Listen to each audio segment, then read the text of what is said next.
स्वागत है आप सभी का हमारे इस द एडवर्स के स्टडी प्लेटफॉर्म पर। तो बेटा आज की क्लास में हम एनडीए के पीवाईक्यू के डिटर्मिनेंट और मैट्रिसेस के क्वेश्चन स्टार्ट करने जा रहे हैं, जो कि 2018 से लेकर अभी तक जितने भी क्वेश्चंस आए हैं एनडीए के पेपर में अपने इन चैप्टरों से, डिटर्मिनेंट से और मैट्रिस से, इन सभी के क्वेश्चंस क्लासेस में सॉल्व कराएंगे। इसके बाद अगली आने वाली क्लासेस भी इन्हीं चैप्टरों की रहेंगी और मैथ से जितने भी क्वेश्चंस आते हैं अपने एनडीए में उन सभी क्वेश्चंस की क्लासेस आपके पास रेगुलरली इसी यूट्यूब चैनल पर, अपने द एडवर्स के नाम से इसी यूट्यूब चैनल पर भेजी जाएंगी।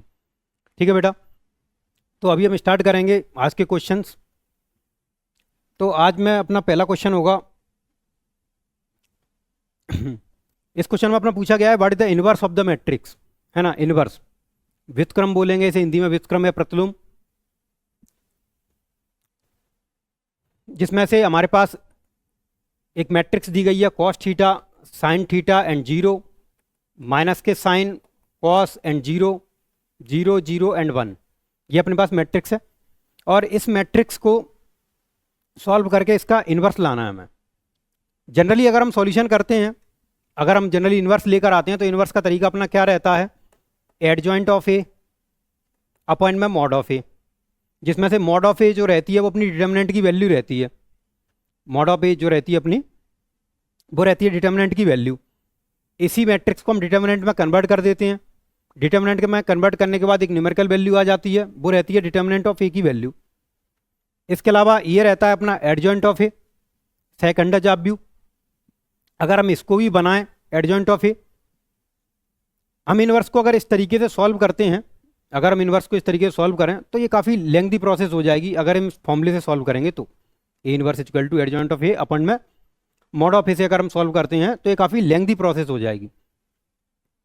फिर भी अगर मान के चलो ऐसा क्वेश्चन उसने पेपर में दिया है एनडीए में, तो इसके ऑप्शंस पर जाएंगे हम इसके ऑप्शंस में देख सकते हैं कि जो चेंजेस हैं इस मैट्रिक्स के ऑप्शंस में, जो चेंजेस आ रहे हैं वो ज़्यादातर हमें कुछ इस तरीके के दिख रहे हैं कि रो को थोड़ा सा कॉलम में चेंज करके ऑप्शंस दिए हैं उसने, कि भाई जो रो है वो कॉलम में चेंज कर दी गई है। बस इसी तरीके के चेंजेस हैं, न्यूमेरिकली चेंजेस नहीं है इसमें। अगर न्यूमेरिकली चेंजेस नहीं है तो हमारी उम्मीद यही रहेगी कि कहीं ना कहीं कोई ना कोई ऐसा तरीका इसमें अप्लाई हो रहा होगा जिससे हमारी ये लेंथी प्रोसेस बच जाएगी। और कॉम्पिटिटिव एग्जाम के जितने भी, चाहे एनडीए हो चाहे और कोई भी हो, इतनी लेंथी प्रोसेस तुमसे नहीं पूछता है, वो कोई ना कोई ट्रिक अप्लाई करने वाला मेथड इसमें लगा ही देता है। इसमें अपना क्या लग सकता है, ऐसा कौन सा मेथड बात बन सकती है इसमें। अगर हम इसको देखें कि जैसे ये अपने पास ए की वैल्यू है, ये अपने पास मैट्रिक्स ए है, अगर हम इसी का एक डैश निकाल लें संग में, डैश मतलब ट्रांसपोज, अगर हम इसका ट्रांसपोज कर लेते हैं संग में, और अगर a इंटू ए की पावर टी ट्रांसपोज, अगर हम ऐसा करते हैं और हमारे पास एक यूनिट मैट्रिक्स बन जाती है। हमारे पास क्या बन जाती है, यूनिट मैट्रिक्स। ये यूनिट मैट्रिक्स बनने वाले मैट्रिक्स को कहते हैं भाई इनवॉल्यूटरी मैट्रिक्स। इसको हम बोलते हैं इनवॉल्यूटरी मैट्रिक्स, प्रतिकेंद्रज अव्यू, इनवॉल्यूटरी मैट्रिक्स प्रतिकेंद्रज अव्यू बोलते हैं इसको। अगर ऐसा होता है, अगर किसी मैट्रिक्स में ये रूल अप्लाई होता है तो उस मैट्रिक्स का जो इनवर्स होता है वो उसके ट्रांसपोज के सिमिलर रहता है। जो उस मैट्रिक्स का जो इनवर्स रहेगा वो उसके ट्रांसपोज के इक्वल रहेगा। अगर ये वाली कंडीशन लगती है तो हमारे पास ये वाला आंसर लगेगा इसमें। और इसमें बिल्कुल ये कंडीशन लगेगी, अगर तुम इसका डैश कर दो, अगर ट्रांसपोज कर दो, तो इसमें कॉस साइन दिख रहे हैं, बाकी सब जीरो जीरो ही है, तो तुम्हारे पास cos square plus sine square ही बचेगा एंड पे। अगर तुम मल्टीप्लाई करते हो तो cos square plus sine square, उसकी वैल्यू 1 हो जाएगी। तो टोटल इस तरीके से इनवॉल्यूटरी मैट्रिक्स बन जाएगी तुम्हारे पास। और अगर ऐसा होता है तो तुम्हारा जो इनवर्स होगा वो ट्रांसपोज के इक्वल होगा, तो हम डायरेक्ट इसका ट्रांसपोज वाला आंसर लगा देंगे।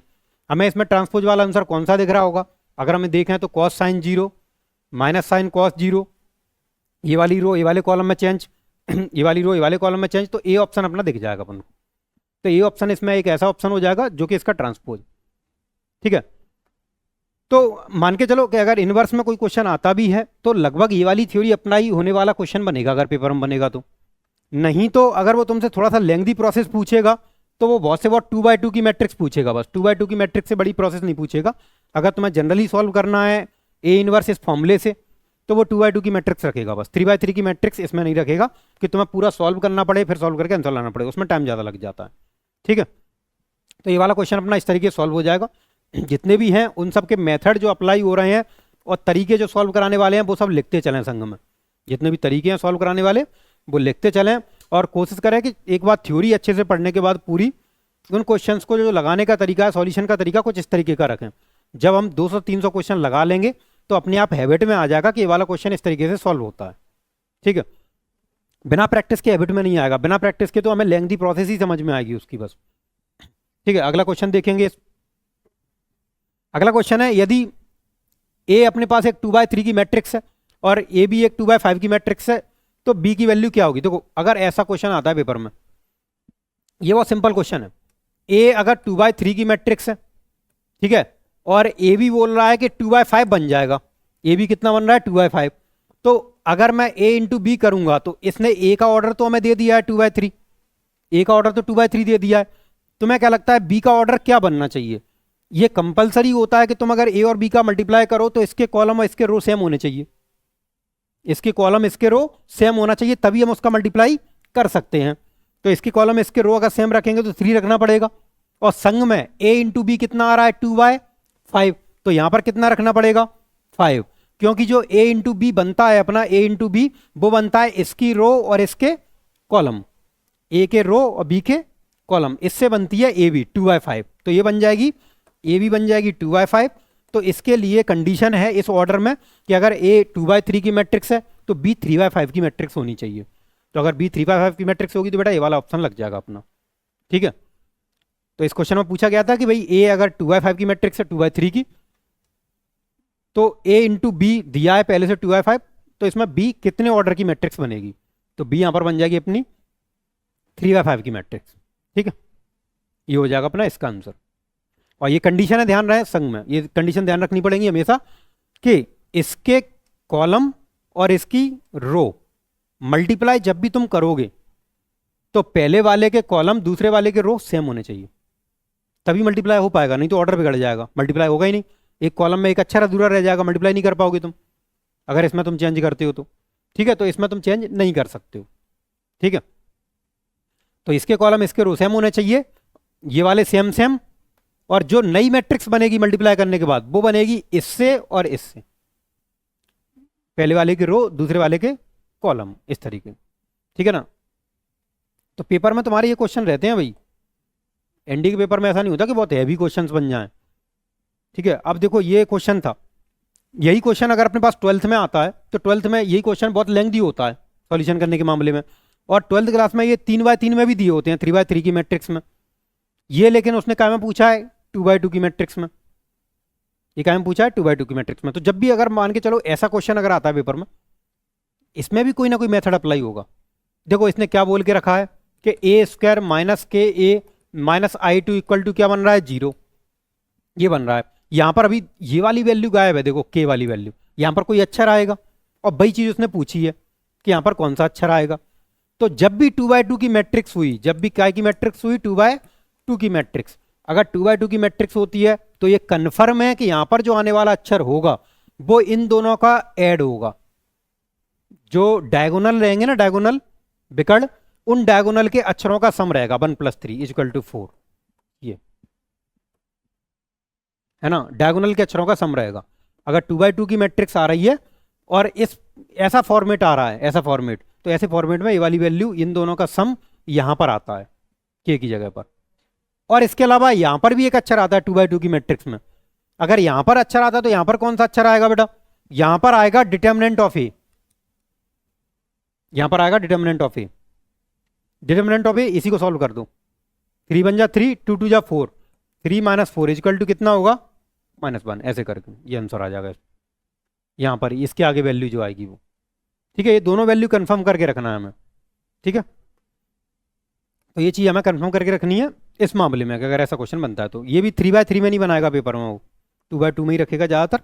अगर 3/3 में भी आता है अपने सॉल्यूशंस में आगे तो उसको भी देख लेंगे कि कैसे सॉल्व करना है। ठीक है, वैसे जनरली ये 2/2 में ही रहना चाहिए।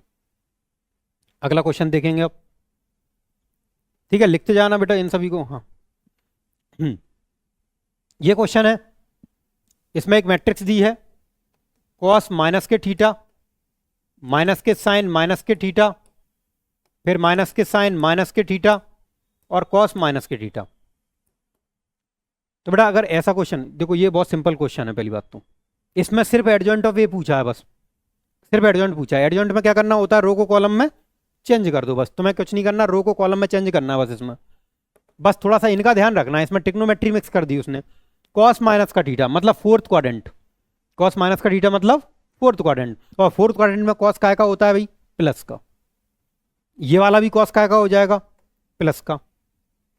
ठीक है, इसके अलावा इसकी बात कर लेते हैं जरा, माइनस साइन माइनस का थीटा, साइन माइनस का थीटा फोर्थ क्वाड्रेंट में पहुंच जाएगा, तो माइनस बाहर आएगा इसमें, तो ये तो माइनस का रहेगा, और माइनस माइनस क्या हो जाएगा, प्लस।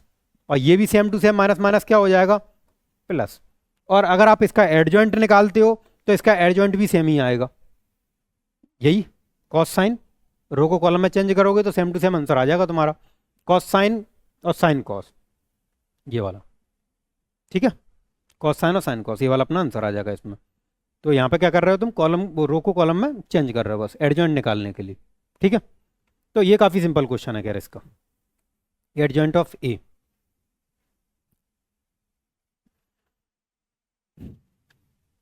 ठीक है, नेक्स्ट क्वेश्चन देखते हैं अगला। ए और बी दो मैट्रिक्स हैं बेटा, तो ए बी का इनवर्स काय के इक्वल होगा, ये थ्योरी बता चुके हैं क्लास में, B inverse A inverse. Inverse की थ्योरी से बहुत क्वेश्चन बनते हैं, इनवर्स की थ्योरी अच्छे से पढ़ के रखनी है। यही इनवर्स की थ्योरी तुम्हारी सिंगुलर मैट्रिक्स में भी बन जाती है, यही इनवर्स की थ्योरी तुम्हारी उसमें बन जाती है इनवॉल्यूटरी मैट्रिक्स में, थ्योरी इसकी लिंक होती है इनवर्स की। इनवर्स का अगर पेपर में सवाल आ गया तुम समझ जाओ ज़्यादातर ट्रिकली वाला ही होगा, लेंथी नहीं होगा। तो ये भी इनवर्स तुम्हारा काय के इक्वल होता है, बी इनवर्स ए इनवर्स के, ए ऑप्शन लग जाएगा इसका। ठीक है, इसका आंसर ही हो जाएगा अपना, A B inverse equal to B inverse A inverse.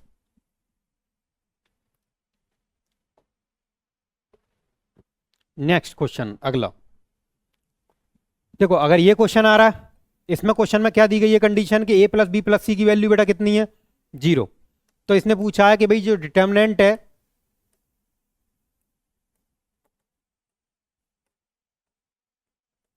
ये, इस डिटर्मिनेंट की वैल्यू क्या होगी, a प्लस बी प्लस सी 0 दिया है, जो चीज गिवन में रहती है ना, दी हुई रही है पहले से ही, तो ये तो तुम मान के ही चलो कि इसका यूज तो होगा ही इसमें कहीं ना कहीं, इसका यूज तो होगा ही इसमें कहीं ना कहीं। इसके पूरे के, अच्छा इसके पूरे के इक्वल में पहले से 0 दिया है, उसने सॉल्व करके दिया है पहले से ही, उसने सॉल्व करके वैल्यू कितनी दी है, 0। उसने वैल्यू तुमसे क्या की पूछी है, एक्स की, ये वाले एक्स की वैल्यू पूछी है। ठीक है, ये वाले एक्स की वैल्यू पूछी है तुमसे, और ओवरऑल आंसर कितना आ रहा है, 0। जब भी डिटर्मिनेंट में तुम्हें ऐसा लगे कि भाई सामने आंसर 0 आ रहा है, इसका मतलब तुम समझ जाओ कि कोई ना कोई ऐसी ट्रिक लग रही है, दो रो या दो कॉलम सेम हो रहे हैं, या फिर तो कोई एक रो या एक कॉलम के पूरे अच्छे 0 हो रहे हैं। ज़्यादातर इन्हीं मामलों में पूरी डिटर्मिनेंट की वैल्यू 0 आती है, तो तुम भी कहीं ना कहीं ये आइडिया बनाने की सोचोगे। इसके अलावा एक दूसरा आइडिया उसने पहले से गिवन करके रखी है कोई चीज़ कि a plus B plus C equal to 0 है, तो इसका भी यूज कहीं ना कहीं हो सकता है। अब हम जाएंगे चार ऑप्शनों पे, इसको सॉल्व थोड़ी ना करेंगे, एक्सपेंशन करेंगे, खूब टाइम लगेगा उसमें, तो एक्सपेंशन करने की जरूरत नहीं है इसमें। एक्सपेंशन नहीं करना तो अपने पास चार ऑप्शन है, एक्स की वैल्यू a और एक्स की वैल्यू 0, इन्हीं को चेक करो बस तुम। तो पहले आसान कौन सी पड़ेगी, 0 चेक करते हैं पहले। 0 का अगर तुम चेक करते हो तो a माइनस 0 a रहेगा, ये c ये b, ये c ये b और ये और b a c, बताओ काम बन गया।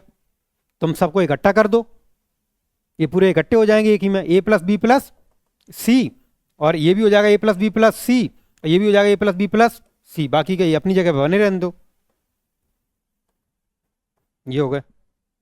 और इनकी वैल्यू कितनी दी गई है पहले से क्वेश्चन में, पूरी एक कॉलम पूरा 0 हो जाएगा। अगर पूरा एक कॉलम 0 हो जाएगा तो एक्सपेंशन करोगे तो ओवरऑल आंसर वैसे भी 0 आ जाएगा। तो इसका मतलब है कि इस पूरी डिटर्मिनेंट की वैल्यू 0 तब होगी जब तुम x की वैल्यू 0 रखोगे, x की वैल्यू कितनी रखोगे, 0। तो ये हम ऑप्शन से चेक करेंगे भाई। हाँ ये भी हो जाता कि तुम इसको पूरा सॉल्व करके आंसर लाते, लेकिन भाई पूरा सॉल्व करके आंसर लाओगे, समझ रहे हो तुम कितना हैवी सॉल्यूशन होगा भाई, इसमें हैवी सॉल्यूशन होगा इसका। ठीक है, एक्स की जगह पे ए रखोगे तब भी सॉल्यूशन अच्छा खासा होगा, क्योंकि एक्स की जगह पे ए रखने से सिर्फ ये वाला 0 होगा ना, ये तो बी माइनस ए, ये तो सी माइनस ए बनेंगे, तो इसमें भी तुम्हें सॉल्यूशन करना पड़ेगा, प्रोसेस इसमें भी आ जाएगी। 0 वाले में फ़ायदा है, तो 0 वाला चेक किया वैसे ही आंसर आ गया। और तुम प्रॉपर सॉल्व करके लाओ तो ये तो देखो पॉसिबिलिटी, ये एक्स की वैल्यू ये कहाँ से रखोगे तुम, ये तो तुम लॉजिक ही मत लगाओ इन पे तो, क्योंकि तुम खुद सोच के देखो कि भाई वो पेपर में इतनी बड़ी वैल्यू देना चाहेगा तुम्हें कि यहाँ पे रखनी पड़े ये इतना बड़ा सवाल, इतनी समझ रहे हो, ये वाली वैल्यू यहाँ पे रखेगा, यहाँ पे रखेगा, यहाँ पे रखेगा, यहाँ यहाँ कहाँ कहाँ रखेगा वाली वैल्यू, कहाँ तक जीरो लाएगा वो व्यक्ति सॉल्व करके उसको।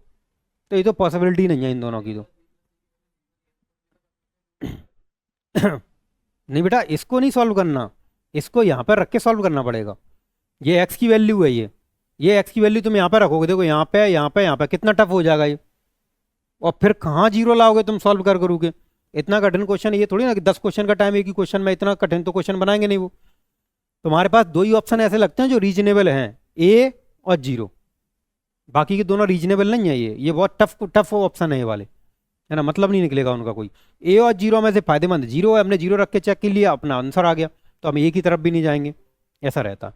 और ज़्यादातर ये डिटर्मिनेंट वाले जीरो जीरो वाले इधर ही जीरो की तरफ ही जाते हैं वो आंसर में, है ना। ये वाला क्वेश्चन अपना ऐसे हो जाएगा।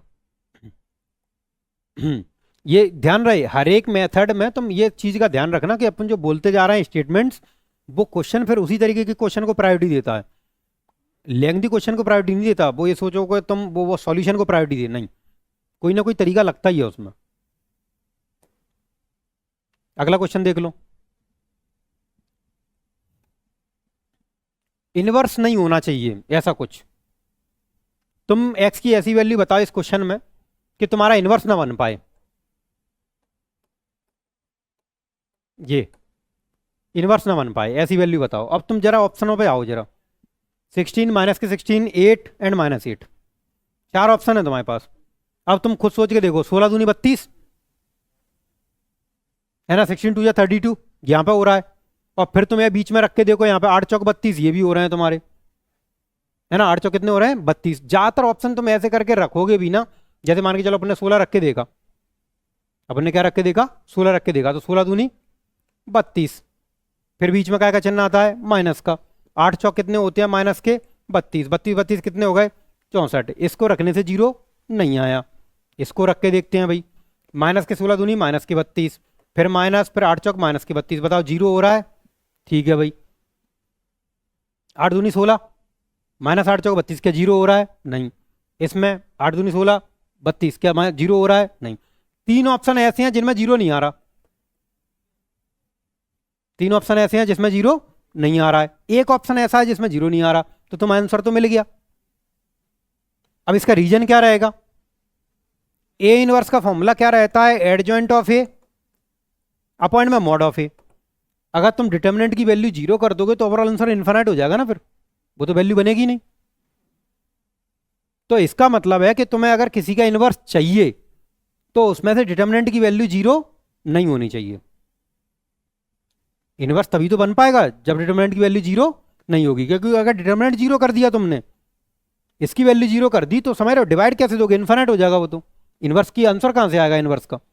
इसीलिए ये कंफर्म है कि इनवर्स तभी होगा जब तुम्हारे पास डिटर्मिनेंट ऑफ ए की वैल्यू जीरो नहीं होगी, ये चीज ध्यान रहे।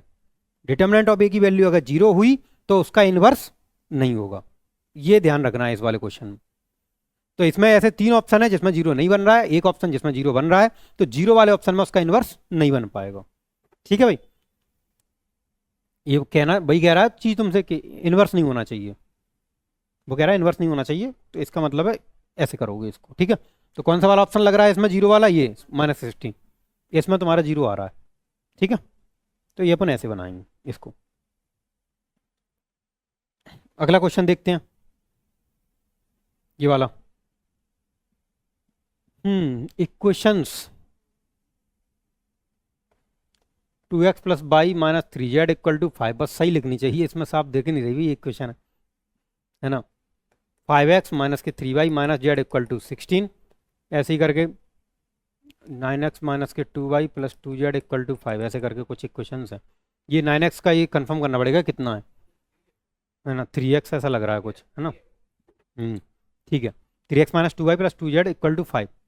इसमें सॉल्यूशंस पूछ रहा है वो असल में तुमसे। इसमें भैया क्रैमर वाला रूल लगता है तुम्हारा, क्रैमर वाले रूल में जो वैल्यूज अपन ने बताई थी, है ना, उसमें 3 अलग अलग वैल्यू बनती हैं, d, d1, d2 और d3, ये 3 वैल्यू बनती हैं अपनी, है ना। दी वाली वैल्यू बनती है इनसे A1 B1 C1 A2 B2 C2 A3 B3 C3, इन वाली डिटर्मिनेंट से, इन वाली से, इधर वाली। अगर अब इधर वाली वैल्यू से अगर तुम डिटर्मिनेंट बना रहे हो तो डिटर्मिनेंट बनने के बाद उसका आंसर आएगा कोई ना कोई, और डिटर्मिनेंट के आंसर में ज़्यादा जीरो या और चीज़ें ही मायने रखती हैं, जीरो या फिर और चीज़ें मायने रखती हैं। लौट के जाओगे अगर तुम 10th क्लास में, तो वहां पर अपन ने देखे थे कि यूनिक सॉल्यूशन आता है वहां पे, एक टाइम पे यूनिक सॉल्यूशन आता है। हाँ नहीं नहीं, आंसर आता था यूनिक सॉल्यूशन में। यूनिक सॉल्यूशन में क्या होता है, एक आंसर होता है, उस मामले में लाइनें एक बार इंटरसेक्ट करती हैं। इनफाइनाइट सॉल्यूशन में हमेशा इंटरसेक्ट करती हैं, और नो सॉल्यूशन में कभी भी इंटरसेक्ट नहीं करती, कभी भी काटती नहीं एक दूसरे को। अगर ये लाइनें टच कर रही हैं तो इनको बोला जाता है कंसिस्टेंट, संगत। इनको क्या बोला जाता है, कंसिस्टेंट, संगत। और अगर ये लाइनें टच नहीं कर रही हो तो इनको बोला जाता है इनकंसिस्टेंट, असंगत। ठीक है, अब ये डिपेंड करता है उनके सॉल्यूशंस पे। 10th क्लास में हम जो चेक कर रहे थे उनकी दो इक्वेशन आती थी अपने पास, उनको अपॉइंट में रख के चेक करते थे। यहां पर कैसे चेक करते हैं, डिटर्मिनेंट की वैल्यू निकाल लो तुम। अगर डिटर्मिनेंट की वैल्यू जीरो नहीं आती, मान के चलो, कितनी नहीं आती, जीरो नहीं आती। अगर जीरो नहीं आती तो तुम काय की साइड में चले जाओगे, यूनिक सॉल्यूशन की साइड में। काय की साइड में आ जाओगे, यूनिक सॉल्यूशन की साइड में। और अगर जीरो आ जाती है तो तुम्हारे पास दो कंडीशन बन जाती हैं, ये वाली इनफाइनाइट वाली और नॉन सॉल्यूशन वाली। ठीक है, अभी मान के चलो, अभी इसमें बिल्कुल एकदम क्लियर। अगर तुम मान के चलो इसको देखते हो सॉल्व करके, ऑप्शन भी देख लेते हैं एक बार, है ना। ऑप्शन में क्या क्या है, एक तो दिया है इनकंसिस्टेंट, तो इसमें सॉल्यूशंस वगैरह के बारे में जानकारी नहीं दी है। ठीक है, इसमें दिया है इनफाइनाइट, ठीक है, और इसमें खास में एक्स के साथ साथ ये तो खैर पता ही नहीं। ये दिया है यूनिक सॉल्यूशन वाला, एक ऑप्शन यूनिक सॉल्यूशन वाला है। डिटर्मिनेंट की वैल्यू तुम्हें चेक करनी है, बस डिटर्मिनेंट की वैल्यू चेक करनी है इसमें। अगर तुम डिटर्मिनेंट की वैल्यू चेक करते हो, चलो मान के चलो इसको चेक कर लेते हैं। 2 1 -3, 3 -2 और 2, 5 -3 और -1, ये इसको सॉल्व कर लेना। ठीक है, अगर इसको अपन सॉल्व करें डायरेक्ट, ठीक है, तो देखो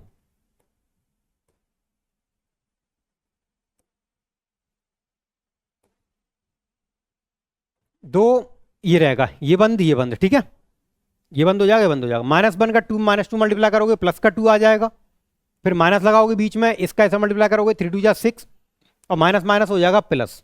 ठीक है भाई, फिर ये वाला ले लो -1, फिर ये बंद है, ये बंद है। -1 का 3 में मल्टीप्लाई करोगे, माइनस के 3, फिर माइनस इसमें मल्टीप्लाई करोगे, 5 2 10, फिर माइनस के 3 उठाओगे, ये वाले माइनस के 3 है, वैसे प्लस लगता है लेकिन माइनस का 3 पहले से ही है वो। इसको ये बंद कर, इसको बंद कर दोगे, -3 3 या माइनस के 9, और 5 2 जा हो जाएगा माइनस के 10, जो कि हो जाएगा प्लस के 10। ये हो जाएंगे 6 2 8 2 या 16, माइनस ये हो जाएंगे तुम्हारे कितने, 13, है ना। अगर ये 13 हो रहे हैं तुम्हारे 10 3 13, माइनस के 13 तो बाद में क्या हो जाएगा, प्लस का 13। फिर तुम इसको देख लो, 10 में से 9 गए, 1 प्लस किया तो माइनस के 3 बचेंगे। क्या बताओ, जीरो आ पा रहा है, जीरो नहीं आ रहा, तो जीरो नहीं आ रहा तो इधर आ जाओ, यूनिक सॉल्यूशन। ठीक है, यूनिक सॉल्यूशन में जीरो ही नहीं आ रहा ना, जीरो आ रहा होता तो अपन इन दोनों की साइड में पहुंचते, है ना। अगर जीरो आए तो हमें जाना है इनफाइनाइट की ओर और उसकी ओर, नॉन सॉल्यूशन वाले की ओर। अगर जीरो आए तो उसकी कंडीशन भी है, उसकी कंडीशन ही बताएंगे अपन। ठीक है, लेकिन अगर जीरो नहीं आया तो तुम इधर आ जाओगे यूनिक सॉल्यूशन में, बस बात क्लियर। डिटर्मिनेंट की वैल्यू हल्की हल्की चेक कर लो बस, ठीक है। तो इसका तो अपना ही आंसर हो जाएगा। ठीक है, अगला क्वेश्चन देख लेते हैं इसके बाद। ट्रांसपोज वाली स्टेटमेंट है ये, तो ट्रांसपोज वाली स्टेटमेंट अगर तुम देखोगे तो a plus B plus C का dash equal to A dash plus B dash plus C dash, A B का dash equal to A dash B dash, A B C का dash equal to C dash B dash A dash. ये तो साफ देख रहे हैं, अगर अपन theory पढ़ेंगे तो साफ समझ में आते हैं। ये स्टेटमेंट बिल्कुल क्लियर है ना।